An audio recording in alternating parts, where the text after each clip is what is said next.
Okay, I'm back. I suppose someday I'll get a big old bunch of videos, and there'll be a manager. No, I'm just kidding. None of that's going to happen. I am not that organized, and what I kind of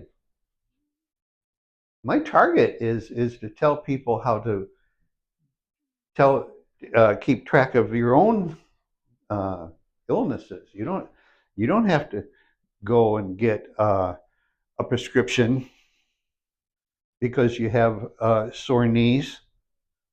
No, what you need to do is you need to go to the internet because that is a great source. You can also go to the library and find a book. I mean, you know, the books still work.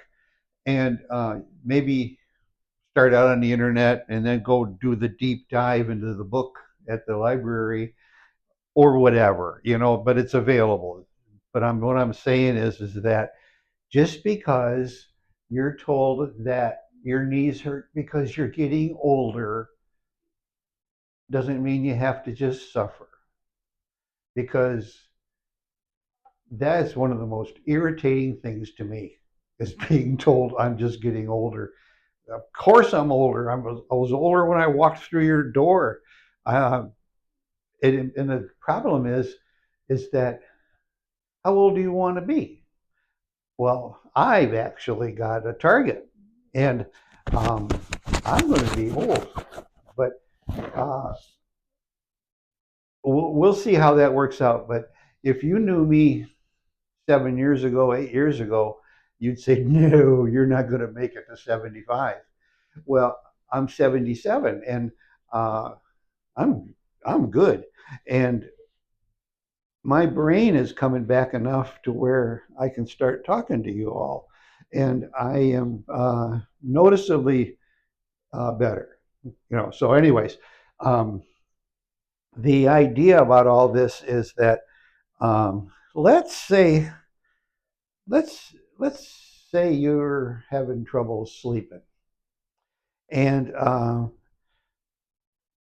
you're up in the middle of the night and you can't figure out why, and you go to the doctor and they're saying, well, let's look at this this test costs this much, this test costs that much, and we're going to look at this and that, and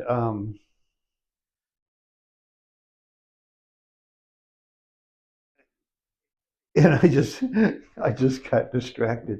I've got this safety coat on, and I put it on because it's part of how I carry my equipment, and I meant to have it on.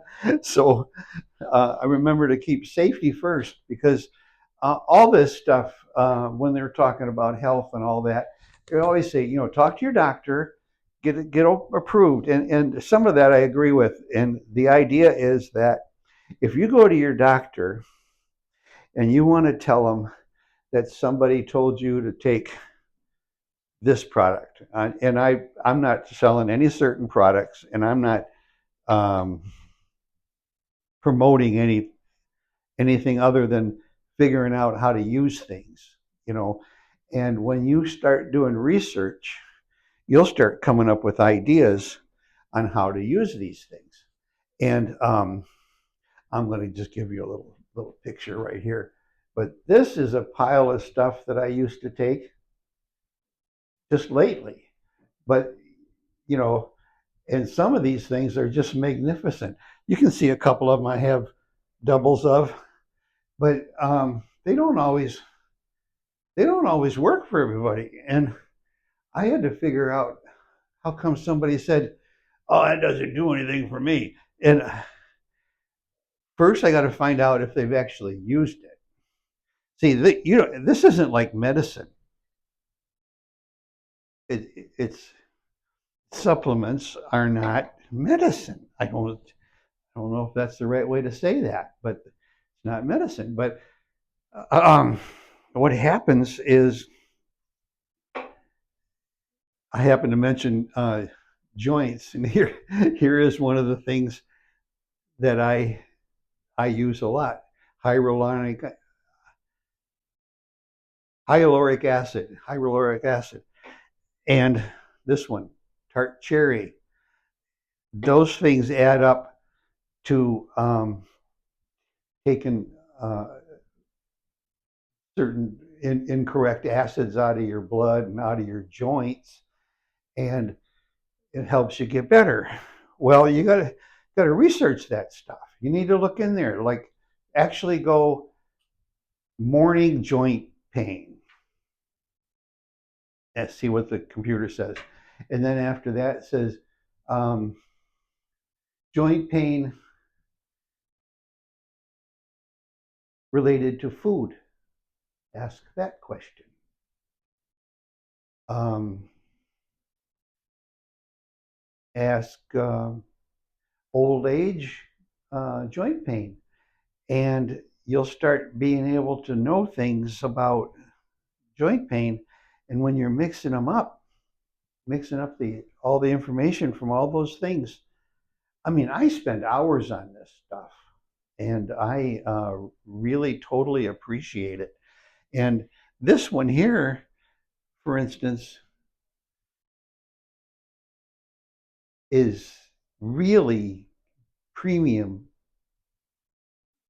fat for your energy, and it's medium chain triglycerides, and it comes out of coconut oil, and it's like it's great stuff. I take a little shot of it. I mean, a tablespoon, every day, but um, it doesn't have to go to your liver to get put into your blood. It goes right to your brain, and I don't know if I'm saying that right. It's just that 20 minutes after you take it, you notice that you've taken it. It doesn't have to get um, modified. But the thing is, if you're a heavy carbohydrate eater, most of the stuff I talk about is not uh, really aimed at you, because you can't out supplement or out medicine or out science a bad bad eating habits or lifestyle or whatever that would be. But you get what I'm saying? So anyhow, what we're doing here is picking at the things that when the doctor says, now I'm not anti-doctor. No, no. It's just that uh, their training has a different angle on it, and this Make American Healthy Again program is aware of that. And this new, we've had a recent election, and the coming the new elected officials are all over that. They understand it. They totally get it, and they don't want to. They don't want to make money off of sick Americans. They want Americans to get good. How about if, see, like me, I've been cheating on my diet, so I know my diet works. If I don't eat carbohydrates, I don't have this. And this is about 6 pounds less than it was 2 weeks ago. But because I'm really trying to get back on the full swing of things, and I will, and we'll see it disappear. Uh, I hope to be 200 pounds by Christmas, and I don't I don't want to go below that. I went below that before, and I can remember people kept telling me, "Are you okay? Are you okay?" And I understand that because I was starting to look skinny, and skinny isn't necessarily great. A good friend of mine was, and this was a while back. I'm going to guess he was 45 or something like that, and I was younger, so it's been a while. But he was the most energetic guy I knew. He was at Chrysler Corporation, and he really moved around a lot. he was a high performance guy. He was the technical writer manager for all the things that went on there. And he dropped over dead of a heart attack overnight one night. And you never would have guessed it. I never heard him puffing for air one time or anything like that. And there he was, thin and sharp as a tack, and pop. But what that is a lot of things that we do on our standard American diet is build plaque. We fill our veins up with plaque, and the veins don't work so good when they got debris in them. So we want to do things that don't cause debris. Another thing that was really big with me was that thing about going into the doctor's office and saying the answer was that you're just getting older. Well, I went into the doctor's office a couple times and I says, "Gosh, I can hardly see."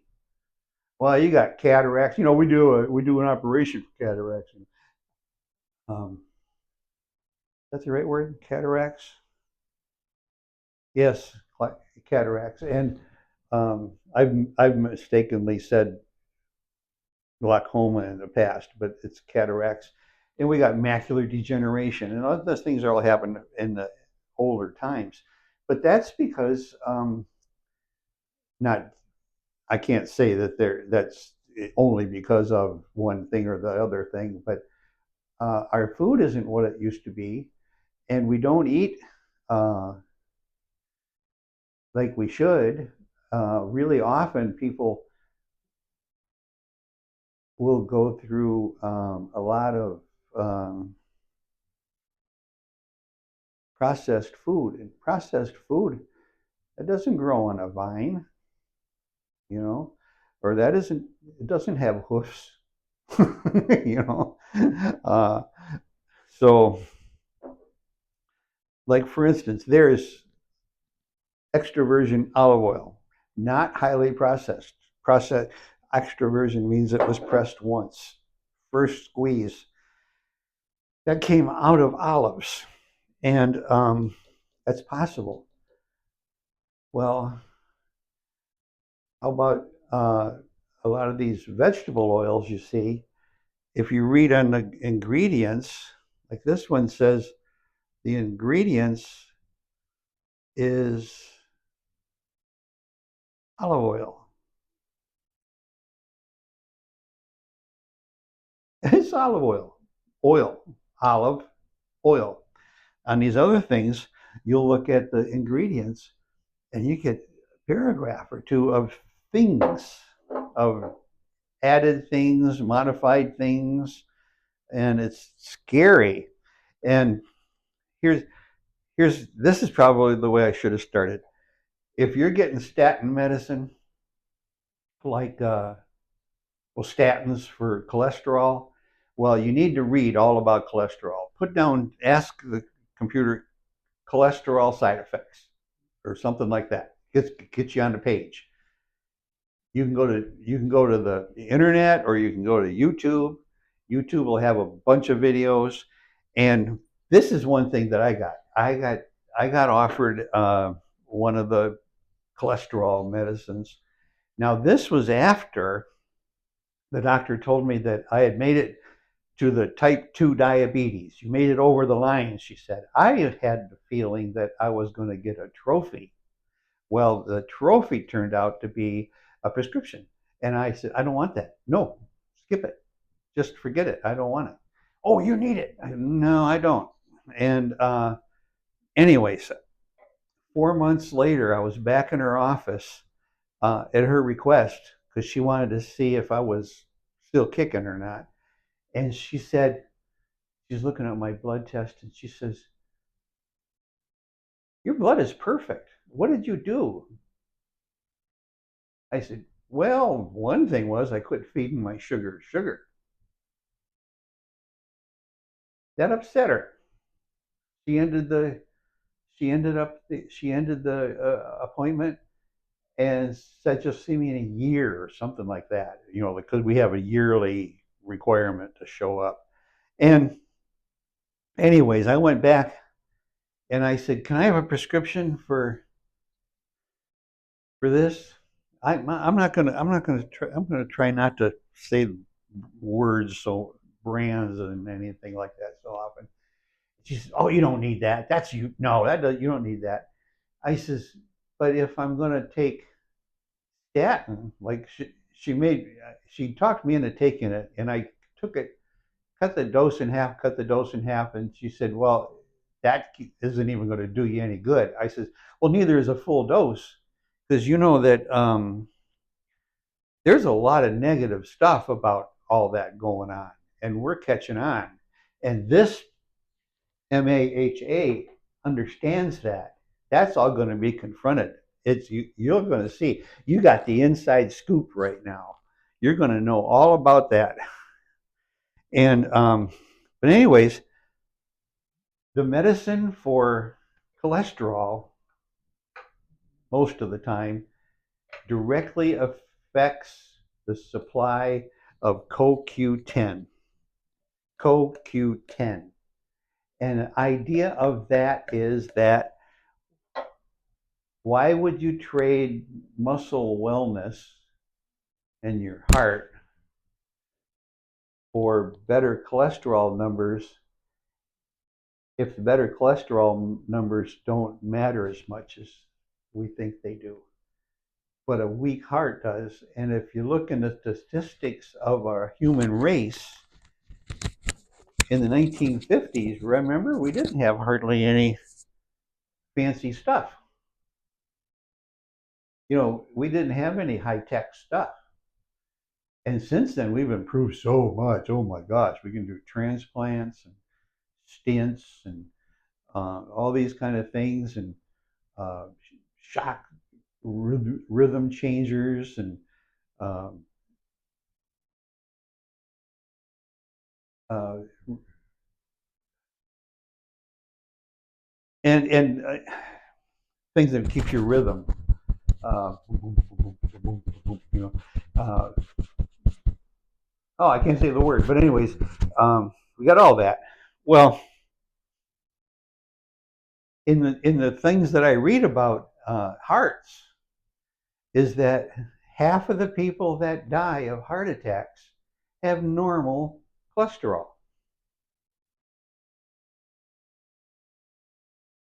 So it doesn't seem like it leans one way or the other, does it? Higher cholesterol isn't the big number of people that die from heart attacks. You got to think about this a little bit. They're thinking about it. And anyways, we're going to go on from there. I don't want to get too tied up. But anyways, that's good enough for now. Maybe seeing as I'm on a roll, maybe I'll just shut this video off and start over with another one, and maybe I'll have a little different angle on it. Okay, here it goes. I'm gonna say goodbye for now, and I need subscribers, so you'll get a notification when the video comes out. And thanks for coming by.